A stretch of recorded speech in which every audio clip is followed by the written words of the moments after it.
Մեծարգո պարոն նախագահ, թանկագին Շարլ, լրատվամիջոցների հարգելի ներկայացուցիչներ, հարգելի տիկնայք եւ պարոնայք, ցանկանում եմ եւս մեկ անգամ ողջունել աշխատանքային այցով Հայաստանում գտնվող Եվրոպական խորհրդի նախագահ Շարլ Միշելին,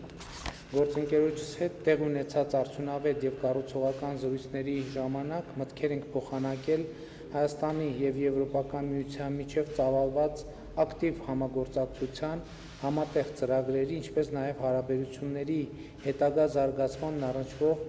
հարցերի լայն շրջանակի վերաբերյալ։ Վերջին 1.5 ամսվա ընթացքում սա իմ երկրորդ հանդիպումն է պարոն Միշելի հետ եւ հատուկ ցանկանում եմ ընդգծել, որ Հայաստանի եւ Եվրոպական միության շփումները երբևիցե այսքան ինտենսիվ չեն եղել, ինչն անկասկած վկայում է հարաբերությունները զարգացնելու երկուստեք հանձնառության մասին։ Ինչպես միշտ կայացած քննարկումների առանցքում էին մեր ներկա եւ ապագա ծրագրերը։ Այդ տեսանկյունից հատուկ ընդգծվեց համատեղ ծրագրերի հաջող իրագործման համար անհրաժեշտ պայմանների ապահովման կարևորությունը։ Անդրադարձել ենք նաեւ 2020 թվականի ընթացքում ի հայտ եկած մարտահրավերներին, իդեմս նոր տիպի կորոնավիրուսի եւ 2020 թվականի սեպտեմբերի 27-ից Ադրբեջանի կողմից Արցախի դեմ սանձազերծված ագրեսիվ պատերազմի եւ դրա հետևանքներին։ Այս համատեքստում հատուկ ցանկանում եմ հայտնել մեր երախտագիտությունը եւ գոհունակությունը նախագահ Միշելին թե նոր տիպի կորոնավիրուսի դեմ պայքարի եւ թե դրա հետևանքների մեղման եւ թե Արցախի դեմ սանձազերծված ագրեսիայից տուժած անձանց օժանդակելու նպատակով իր ներդրած անձնական ջանքերի համար, այդ թվում գերիների վերադարձի հարցում ունեցած շահագրգիռ ներդրման համար։ Նախորդ տարվա իրադարձությունները տարածաշրջանում ստեղծել են նոր իրականություն։ Հարկ է նշել, որ ուժի կիրառումը եւ զանգվածային ոծրագործությունները չեն կարող լուծել Ղարաբաղյան հակամարտությունը, որի կարգավորումը հնարավոր է միայն բանակցությունների միջոցով, միջազգային մանդատ ունեցող միակ ձևաչափի ԵԱՀԿ Մինսկի խմբի համանախագահության շրջանակներում։ Այս համատեքստում կարևոր եմ համարում հիշատակել ԵԱՀԿ Մինսկի խմբի համանախագահների ապրիլի 13-ի հայտարարությունը, որով նրանք կոչ են անում կողմերին լավ հայտնի սկզբունքների հիման վրա Լեռնային Ղարաբաղի հակամարտության վերջնական, համապարփակ եւ կայուն կարգավորման ձեռքբերման նպատակով առաջին իսկ հնարավորության դեպքում վերսկսել բարձր մակարդակի քաղաքական երկխոսությունը համանախագահների հովանու ներքո։ Ես արդեն մի քանի անգամ հրապարակայնորեն ողջունել եմ խաղաղ բանակցություններ սկսելու այս հայտարարությունը, ընդգծելով, որ Հայաստանը պատրաստ է բանակցությունների վերսկսմանը, սակայն Ադրբեջանը որևէ արձագանք չի տվել եւ ոչ պաշտոնական աղբյուրներից ստացած տեղեկությունների համաձայն Ադրբեջանը մտադիր է նոր ռազմական բախումներ հրահրել Արցախում եւ հայ-ադրբեջանական սահմանին, ինչի արտահայտությունը մենք այսօր տեսնում ենք հայ-ադրբեջանական սահմանի Նախճեվանի հատվածում։ Ադրբեջանի հրահրած միջադեպերը թույլ չեն տալիս նաեւ սկսել հայ-ադրբեջանական սահմանի դելիմիտացիային եւ դեմարկացիային ուղղված աշխատանքները, որոնց նույնպես ես մի քանի անգամ հրապարակային անդրադարձել եմ, այդ թվում նախընտրական քարոզարշավի ընթացքում։ Նախագահ Միշելի հետ մեր բանակցություններում որպես առաջնահերթ գերակայություն կարևորվել է Ադրբեջանում պահվող ռազմագերիների, պատանդների եւ այլ պահվող անձանց առանց նախապայմանների եւ անհապաղ վերադարձը համաձայն միջազգային մարդասիրական իրավունքի եւ 2020 թվականի նոյեմբերի 9-ի եռակողմ հայտարարության։ Ուզում եմ ընդգծել, որ ռազմագերիների, պատանդների եւ այլ պահովող անձանց չվերադարձնելու Ադրբեջանի գործելակերպը նրա կողմից նոյեմբերի 9-ի եռակողմ հայտարարության խախտման միակ դեպքը չէ։ Ինչպես գիտեք, նոյեմբերի 9-ի հայտարարությամբ նախատեսված է տարածաշրջանի բոլոր տրանսպորտային եւ տնտեսական ենթակառուցվածքների ապաշրջափակում։ Ադրբեջանը այս գործընթացին խոչընդոտում է ոչ միայն Հայաստանի սուվերեն տարածքը օկուպացնելու ակնհայտ սպառնալիքներով, այլև ի հեճուկս իր պարտավորությունների հրաժարվում է Հայաստանին միջանցք տրամադրել Հայաստան, Վրաստան, Ադրբեջան, Ռուսաստան, երկաթուղու գործարկման համար։ Մենք, ինչպես ասել, այնպես էլ ասում ենք, որ Հայաստանը հետևողական եւ կառուցողական աշխատանք է տանելու տարածաշրջանային կոմունիկացիաների ապաշրջափակման, նախկինում գոյություն ունեցած կոմունիկացիոն ուղիների վերականգնման եւ նոր ճանապարհների,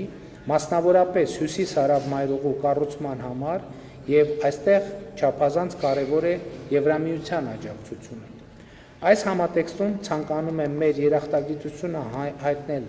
ԵՄ կողմից արևելյան գործընկերության շրջանակներում Հայաստանում իրականացվելիք ծրագրերի համար շուրջ 2.6 միլիարդ եվրո տրամադրելու մտադրության մասին։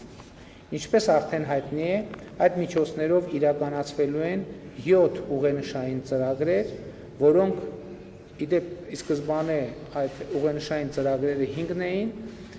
բայց հետագայում նաև ֆինանսական աջակցության ծավալի մեծացման զուգընթաց այդ ծրագրերի թիվը ավելացավ եւ այդ ծրագրերի թվում են նաև հյուսիս-հարավի կառուցումը, Հայաստանի հարավային շրջանների դիմակայունության ամրապնդումը, փոքր եւ միջին բիզնեսի զարգացումը, կանանց տնտեսական գործունեության եւ քաղաքական եւ առաջնորդության քաջալերումը, տնտեսական առաջնորդության նաև բնապահպանական խնդիրների լուծումը ու կանաչ օրակարգի խթանումը, նորարարության, գիտության եւ տեխնոլոգիաների զարգացումը, ջրային եւ կրթական ենթակառուցվածքների ձևավորումը։ Այդ ծրագրերի իրականացումը հիրավի հիմնարար նշանակություն կարող է ունենալ մեր երկրի ենթակառուցվածքների զարգացման ու տնտեսական աճի ու զարգացման համար։ Հարգելի պարոն նախագահ, հարգելի գործընկերներ, չնայած պատերազմին, տարածաշրջանային մարտահրավերներին, մեր երկիրը շարունակում է ժողովրդավարական բարեփոխումների անդառնալի ուղին։ Կցանկանայի շեշտել, որ բարեփոխումների այս հավակնոտ օրակարգի կյանքի կոչման հարցում Եվրոպական միությունը Հայաստանի կարևորագույն գործընկերներից է։ Հայաստանը պատրաստակամ է շարունակելու ակտիվ համագործակցությունը Եվրամիության եւ Եվրամիության անդամ երկրների հետ, կիզակետում ունենալով մեր երկրում ինստիտուցիոնալ բարեփոխումների իրականացումը, օրենքի գերակայության հաստատումն ու ժողովրդավարական ինստիտուտների ամրապնդումը։ Այս համատեքստում հարկ է հիշատակել համապարփակ եւ ընդլայնված գործընկերության համաձայնագրի կարեւորությունը։ Համաձայնագրի վավերացման գործընթացի հաջող ավարտը եւ վերջինիս ուժի մեջ մտնելը կարևորագույն իրադարձություն է Հայաստան-Եվրամիություն հարաբերություններում։ Մենք կարևորում ենք նաեւ արևելյան գործընկերությունը, որը Եվրամիության հետ մեր հարաբերությունների առանցքային նախաձեռնությունն է, եւ մենք լրջորեն ենք նախապատրաստվում դեկտեմբերին կայանալիք գագաթաժողովին, հույս ունենալով, որ այն կլինի արդյունավետ։ Շնորհակալ եմ։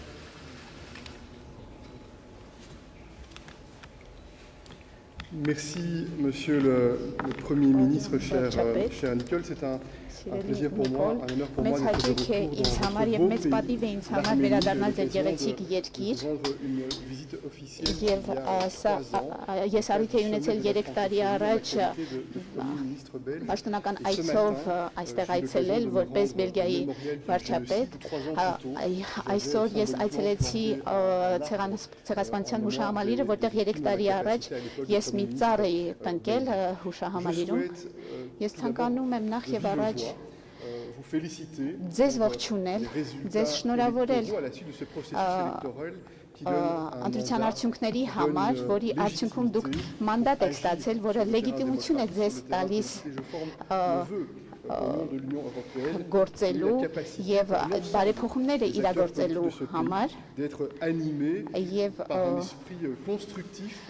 շատ կառուցողական մոտեցումների համար, որպեսզի կարողանաք շարունակել ձեր աշխատանքները։ Եվրամիությունը ցանկանում է շատ հավատարիմ գործընկեր լինել, ներգրաված գործընկեր լինել, ակտիվ գործընկեր լինել Հայաստանի բարօրության, կայունության եւ անվտանգության համար եւ այս շրջանակներում մենք առիթ ենք ունեցել մեր հարաբերություններ, մեր երկկողմ հարաբերությունների մասին խոսելու Եվրամիության եւ Հայաստանի միջեւ, բայց եւ ես մի շատ հզոր ուղերձ եմ ձեզ հղում, մենք ձեր կողքին ենք եւ մենք հաստատում ենք եւս մեկ անգամ աննախադեպ 2.6 միլիարդ եվրո ֆինանսական փաթեթ տրամադրելու Հայաստանին, որպեսզի աջակցենք Հայաստանի առաջնահերթությունների իրականացմանը եւ մենք առիթ ունեցանք նաեւ խոսելու այդ առաջնահերթությունների մասին, որոնց շուրջ ձեր թիմերը կհամագործակցեն Եվրամիության հետ, որպեսզի այդ ֆինանսական միջոցները տեսական կամ վիրտուալ չլինեն, այլ հնարավորինս արագ կյանքի կոչվեն, կոնկրետ ծրագրերի միջոցով իրագործվեն, պատասխանեն Հայաստանի կարիքներին տարբեր ոլորտներում, լինեն դրանք երինթակառուցվածքները, թվային ոլորտը, կլիմայական, տրանսպորտի կամ այն ջանքերը աջակցելու համար, որպեսզի ժողովրդավարական բարեփոխումների ծրագիրը իրականացվի, առաջ տարվի։ Վերջապես ամենուր աշխարհում մենք արճակատվում ենք համավարակին COVID-19-ին, մենք այստեղ եւս ինչպես նշեցիք ջանքեր ենք գործադրել եւ շարունակելու ենք այդ ջանքերը գործելու, շարունակելու ենք համերաշխ լինելու ձեզ հետ։ Եվրամիությունը աշխարհի մեծ ժողովրդավարական տարածաշրջանն է եւ Եվրոպան փորձում է արտահանել վակցինաներ, շարունակելու ենք պատվաստումներ արտահանել, COVAX ծրագիրն ենք իրագործում, որպեսզի աշխարհի ողջ աշխարհի համար հասանելի դառնան այս պատվաստումները եւ որոշվել է, որ մինչեւ տարվա վերջը առնվազն մինչև տարվա վերջը 100,000 դոզա մոբիլիզացնել, որպեսզի կարողանանք պատասխանել համաշխարհային այս մարտահրավերին։ Քանի դեռ բոլորը անվտանգության մեջ չեն լինի այս առումով, երկիրը ամբողջապես անվտանգության մեջ չի լինի։ Մեկ այլ պատճառը իմ ներկայության երկրում եւ տարածաշրջանում վաղ Ադրբեջանում եմ լինելու երկուշաբթի Վրաստանում,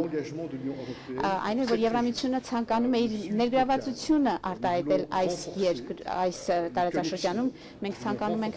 ամրապնդել կապերը այս տարածաշրջանի երկրների եւ Եվրամիության միջև եւ ցանկանում ենք նախապատրաստել այդ գագաթաժողովը, որի մասին խոսեցիք,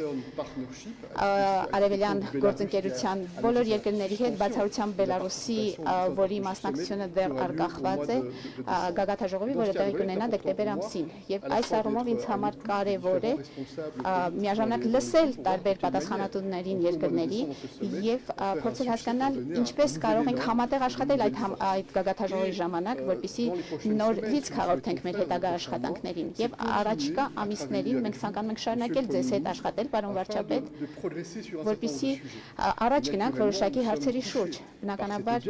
մենք բոլորս ազդված ենք այս պատերազմի արդյունքում, որը հարվածել է Հայաստանին, բոլոր նրանց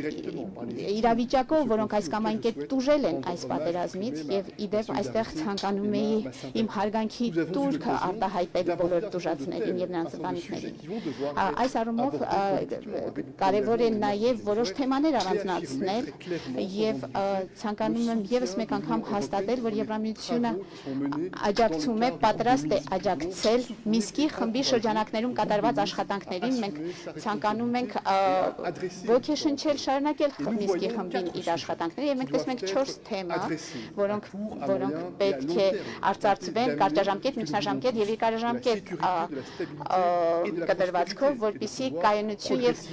բարօրություն, բարգավաճություն բերվի այս տարածաշրջանին եւ կարողանանք լուրջ հիմնախնդիրներ լուծվել։ Առաջին կետը de tenir des discours qui soient des discours qui vont vers la modération. Չափավոր դիսկուրսներ, չափավոր հռետորաբանությունը, փորձել խուսափել ագրեսիվ հռետորաբանությունից, շատ կոնկրետ օրինակ գերիների հարցը վերջին շաբաթների ընթացքում առիթ ենք ունեցել քննարկել այս հարցը Եվրամիությունը այլ գործընկերների հետ խոսել է գերիների հետ կապված, ինչպես նաև ականապատման քարտի քարտեզների հարցը, հուսով ենք, որ հնարավոր կլինի պատասխանատու եւ դրական կերպով առաջ գնալ այս հարցի շուրջ։ Երկրորդ կետը սահմանազատումն է սահմանների, հուսով ենք, որ սա էլ հնարավոր կլինի բանակցությունների, երկխոսությունների գործընթաց սկսել եւ կարծում ենք, որ օգտակար է, որպեսզի հնարավոր լինի քննարկվող, վիճարկվող տարածքներից նահանջեն երկու կողմից զինված ուժերը, որպեսզի հնարավոր լինի քննարկումներ իրականացնել։ Երրորդ կետը, որ կուզեի նշել, իմ կարծիքով կարևորությունն է մեր կարծիքով, կարողանալ քննարկել հնարավոր համագործակցությունների մասին, տրանսպորտի ոլորտի հարցը, գուցե կան այլ ոլորտներ, որտեղ տարածաշրջանային գործընթացներ կարող են իրականացվել, նպաստելու համար տնտեսական աճը եւ երկխոսությունը։ Եվ չորրորդ կետը ավելի ընդհանուր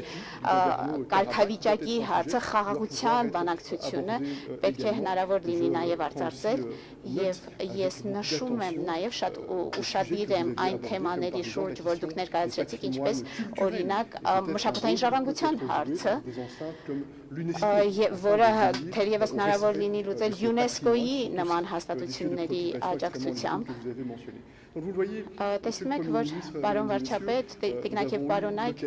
մենք առիթ ենք ունեցել շատ լուրջ, շատ խորքային քննարկում ունենալ տարբեր թեմաների շուրջ եւ ցանկանում եմ վարչապետին շնորհակալություն հայտնել անկեղծության համար, կորեկտ համագործակցության համար։ Ես վաղ Ադրբեջանում առիթ կունենամ լինելու եւ այդ առիթով այդ երկրի իշխանությունների հետ մտքերի փոխանակում ունենալ եւ ես ցանկանում եմ վստահեցնել եւս մեկ անգամ, որ Եվրամիությունը պատրաստ է ձեր կողքին լինել, կառուցողական եւ հավատարիմ գործընկեր լինել, որպեսզի աջակցի ձեզ կարգավորելու ձեր հարցերը, ինչպես նաեւ արժեքները, ժողովրդավարության, մարդկային արժեքները առաջ տանելու, որ վերջապես հասնելու համար կայունության եւ բարօրության։ Շնորհակալություն եմ հայտնում ձեզ։ Հարգելի գործընկերներ, մենք 2-3 հարցի հնարավորություն խնդրեմ, Աննա Կրիստիան, Բարև ձեզ, շնորհակալություն, հարցը ստուգում եմ պարոն Փաշինյանին եւ պարոն Միշելին, այն վերաբերում է տարածաշրջանում խաղաղության հաստատման հնարավորություններին։ Ադրբեջանի նախագահը մի կողմից խոսում է խաղաղության մասին, մյուս կողմից տեսնում ենք Հայաստանի Հանրապետության տարածքների նկատմամբ հավակնությունների մասին հայտարարությունները, դրանից բացի չեն դադարում կրակոցներն ու սադրանքները սահմանին։ Այստեղ արդյոք հակասություններ չեք տեսնում եւ ինչ անելիք ունի Եվրոպան։ Շնորհակալություն։ Մենք իհարկե այդտեղ հակասություն չտեսնել պարզապես հնարավոր չէ եւ ես հենց այսօրվա իմ ելույթում անդրադարձա, 2 օր առաջ կառավարության նիստում անդրադարձել եմ մանրամասն այդ թեմային եւ ուզում եմ ընդգծել, որ մենք հստակ դիրքորոշում ունենք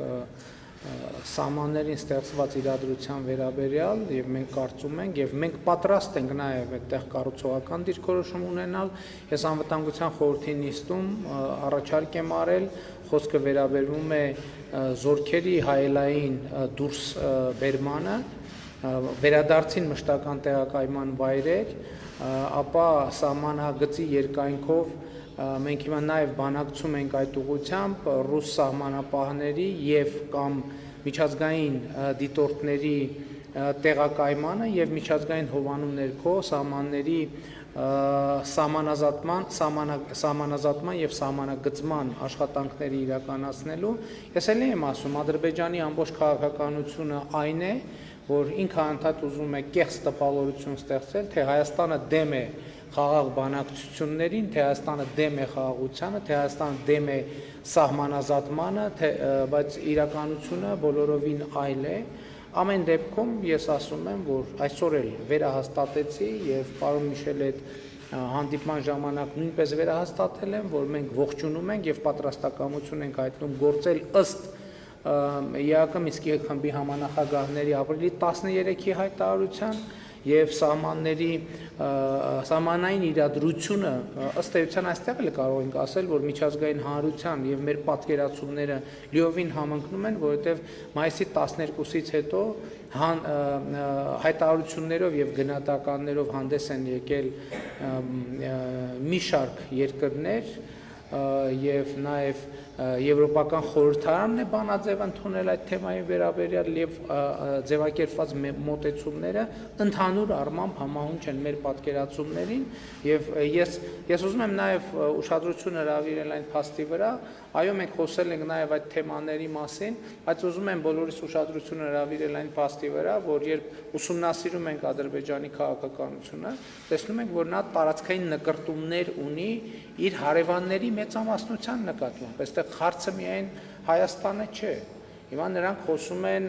արևմտյան Ադրբեջանի մասին, չգիտեմ, ունեն հարավային Ադրբեջան, ունեն հյուսիս արևմտյան Ադրբեջան եւ այլն եւ այդպես շարունակ Ադրբեջանների ցանկը շատ լայն է եւ ես կարծում եմ որ սա սպառնալիք է ոչ միայն Հայաստանի այլև ընդհանրապես տարածաշրջանի անվտանգությանը եւ ես կարծում եմ որ այստեղ ընդհանրապես քաղաքական ռիտորիկայի հարց չէ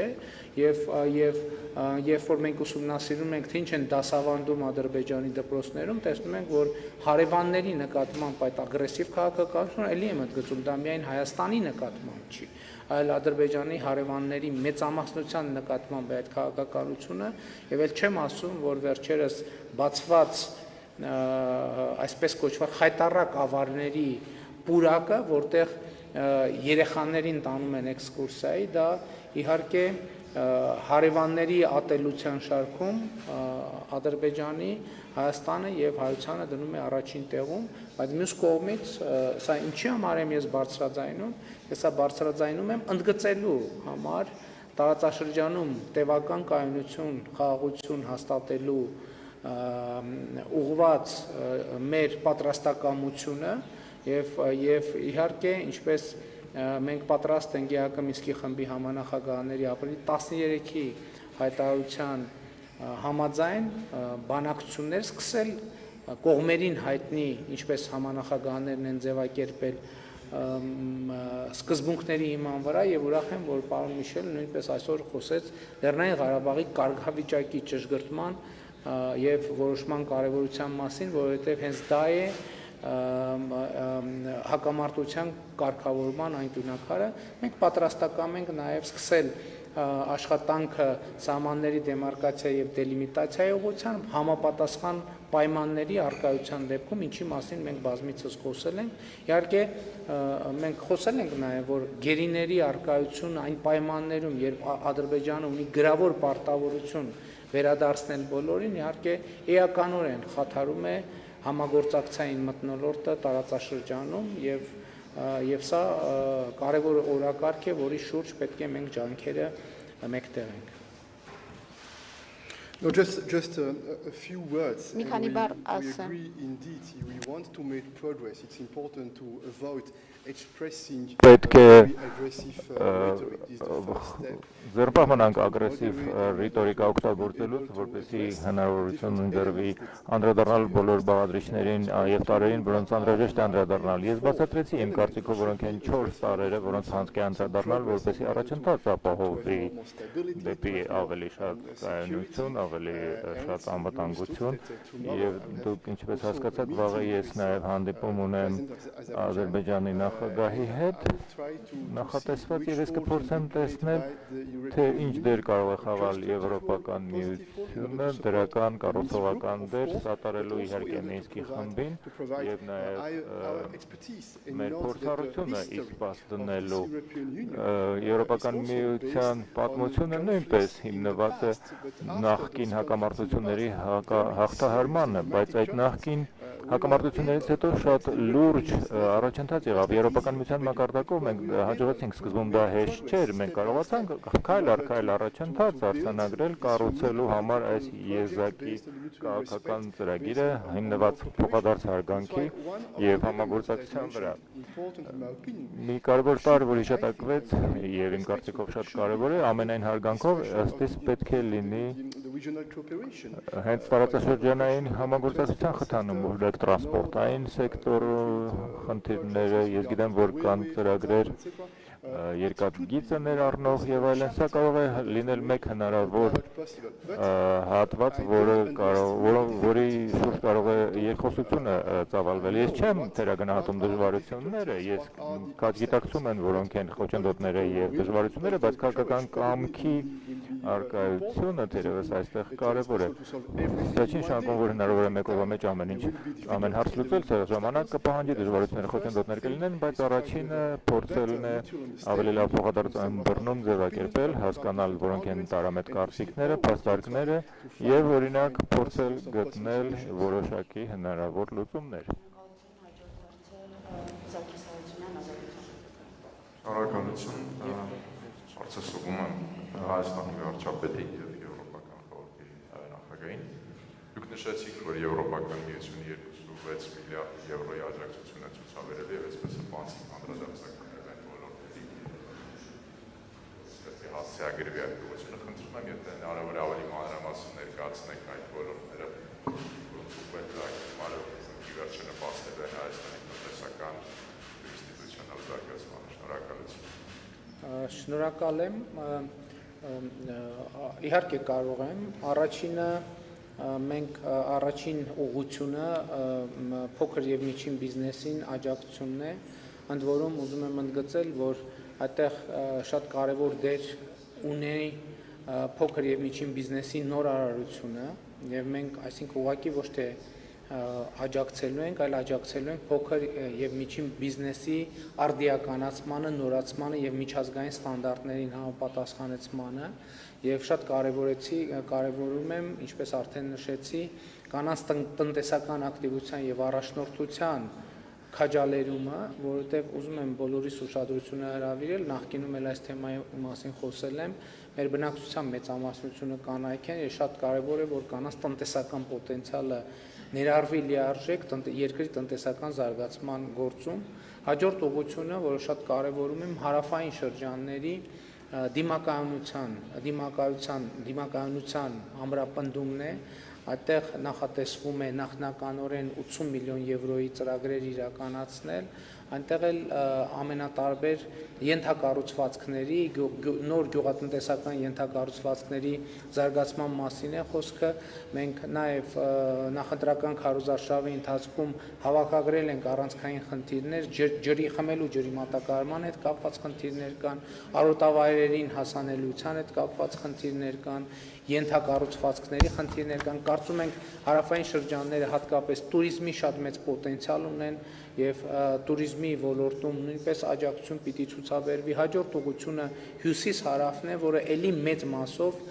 կապվում է եւ հարավային եւ հյուսիսային շրջանների հետ։ Դուք գիտեք, որ մենք առաջիկայում կհայտարարենք Սիսիան ագարակ հատվածի մրցույթը, որտեղ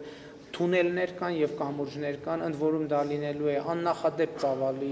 շինարարություն եւ այստեղ Եվրամիությունը պատրաստական է շուրջ 600 միլիոն եվրոյի աջակցություն ցուցաբերել եւ դա չափազանց կարեւոր է։ Հաջորդ ուղղությունը գիտության, տեխնոլոգիաների թվայնացման ոլորտին է վերաբերվում եւ մենք մտածում ենք, որ այս ուղղության մի հատվածը նույնպես ուղղել կրթությանը, որովհետեւ կրթությունը լավագույն միջոցն է։ Մենք դեռևս մեր ծրագրերը ոչ ամբողջ ծավալով ենք համաձայնեցրել Եվրամիության հետ, այսինքն վեկտորալ ուղղություններն ենք առայժմ քննարկում եւ նաեւ գիտեք, որ մենք շատ լուրջ ծրագրեր ունենք կրթության ոլորտում, մասնավորապես դպրոցների, մանկապարտեզների կառուցման գործում եւ նաեւ ջրամբարների կառուցման գործն է շատ կարեւոր եմ համարում այն բարեփոխումների առանձին փաթեթ է նախատեսված Երևանի համար, կանաչ Երևանի եւ խելացի կառավարվող քաղաքի, մասնավորապես երթևեկության կառավարմանը, արհեստական բանականության միջոցով, մետրոպոլիտենի վերականգնմանը, որտեղ իմիջիայլոց Եվրամիությունը արդեն բավականին շոշափելի դեր ունեցել է եւ այդ ուղղություններով մենք կշարունակենք ավելի հիմա մենք հետեւյալ փուլում ենք մենք շատ ինտենսիվ Եվրամիության կայացրած որոշումից հետո մենք շատ ինտենսիվ աշխատանք ենք իրականացնում այդ արդեն իսկ ըստ էության ճանապարհային քարտեզի նախագիծը պատրաստել ենք եւ ակտիվ կոմունիկացիայի միջոցով մենք համոզված եմ, որ մենք այդ ծրագրերը պիտի առաջ տանենք եւ այո, պիտի առաջիկա 4-5 տարվա ընթացքում 2.6 միլիարդ եվրոյի ծրագրերը իրականացնենք եւ դա շատ լուրջ խթան կդառնա Հայաստանի տնտեսական զարգացման համար։ I totally agree with Ես միանգամայն համաձայն եմ վարչապետի ասածի հետ, ես կուզեի ավելացնել մի քանի բան։ Նախ իմ կարծիքով սա եզակի հնարավորություններ են ձեռում Հայաստանի համար, սա հսկայական ֆինանսական փաթեթ է, հստակ գերակայությունները սահմանված են, մեկ-երկուսը կուզեի շեշտել։ Մենք համարում ենք, որ ամենուր աշխարհում մենք բախվում ենք կլիմայի փոփոխության մարտահրավերին։ Միաժամանակ սա կարելի է նաև հետաքրքիր լծակ ծառայելու, սատարել տնտեսական զարգացմանը, երկիրը ավելի գրավիչ դառնալու համար մասնավոր սեկտորի համար, եթե հնարավոր է ճիշտ ընտրություններ անելով Եվրամիության գերակայություններին համահունչ։ Մենք բավական կուռ երկխոսություն ենք ծավալում Հայաստանի իշխանությունների հետ։ Ես չեմ թերագնահատում նաև այն մեծածավալ աշխատանքը, որը կպահանջվի իրականացնելու այս ամենը եւ աշխարհելու, որ այս հսկա ֆինանսական փաթեթը կոնկրետ եւ տեսանելի արդյունքներ կբերի ՊՄԶ-ների համար, ժողովրդի համար, քաղաքացիների համար հավելյալ արժեք ստեղծելով։ Եվ վերջինը, որը կարևոր է մեր կարծիքով, ժողովրդավարական բարեփոխումների իրականացումն է, երաշխավորելու, որ հնարավոր է կոնսոլիդացնել ժողովրդավարական հաստատությունները։ Սա լավագույն պայմանն է, որը երաշխավորում է բարեկեցությունը։ Ես լավատեսական եմ տրամադրված, ելնելով այս ուժեղ ազդակներից, որոնք մենք հողում ենք Հայաստանին, սա նաև ապագայի վստահության հանդեպ ազդակ է, առայն որ մենք միասին համատեղ սերտորենք աշխատենք իրականացնելու համար այս ամենը, երաշխավորելու համար, որ Հայաստանի ժողովուրդը, քաղաքացիները դրական ազդեցությունը կզգան այս ծրագրերից ի շահ իրենց։